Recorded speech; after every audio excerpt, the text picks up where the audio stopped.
नागेन्द्रहाराय त्रिलोचनाय भस्मागगाराय महेश्वराय नित्याय शुद्धाय दिगंबराय तस्मै नकाराय नमः शिवाय।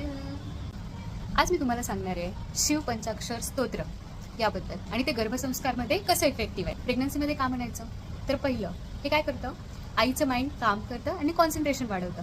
याचा काय यूज होतो म्हणजे जसे ह्याचे रिदमिक साऊंड आहे श्लोकाचा स्तोत्रांचा, त्यामुळे आईचं माइंड साऊंड आणि काम राहण्यासाठी मदत होते। त्यामुळे त्याचा इफेक्ट बेबीवरती सुद्धा होतो आणि स्ट्रेस हॉर्मोन्स सुद्धा कमी होतात आणि म्हणूनच बेबीसाठी वूममध्ये सेफ आणि काम असं एन्व्हायरमेंट तयार होतं। सायंटिफिक रिसर्चनुसार foetus can hear sounds. Okay, तर काय सांगितलंय, जे आपले स्तोत्राचे किंवा या श्लोकांचे व्हायब्रेशन्स आहेत ते ऐकल्यामुळे बेबीमध्ये पॉझिटिव्हिटी निर्माण होते आणि हे मंत्र बेबीच्या ब्रेन डेव्हलपमेंटला स्टिम्युलेट। आयुर्वेदानुसार आपली बॉडी पंचमहाभूतांनी बनलेली आहे, तर या पंचमहाभूतांचा बॅलन्स ठेवायला हवा ना, म्हणून पंचाक्षर स्तोत्रामध्ये असणारे जे पंचाक्षर आहेत याच्या मंत्राने एक बॅलन्सिंग एन्व्हायरमेंट बेबीसाठी तयार। तिसरा आणि मोस्ट इम्पॉर्टंट पॉझिटिव्हिटी।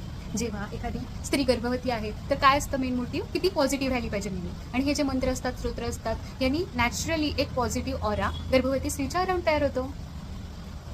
त्यामुळे चांगले विचार, चांगले आचार आणि त्याचप्रमाणे जी पण काही आईमध्ये पॉझिटिव्हिटी आहे त्यामुळे बेबीमध्ये ते सगळ्या गोष्टी इनहेरिट होण्याचे चान्सेस वाढतात। सो जर तुम्ही प्रेग्नंट असाल किंवा तुमच्या आजूबाजूचे नातेवाईक किंवा रिलेटिव्स फ्रेंड्समध्ये कुणीही असेल तर त्यांना शिव पंचाक्षर मंत्राबद्दल नक्की सांगा। Thank you so much.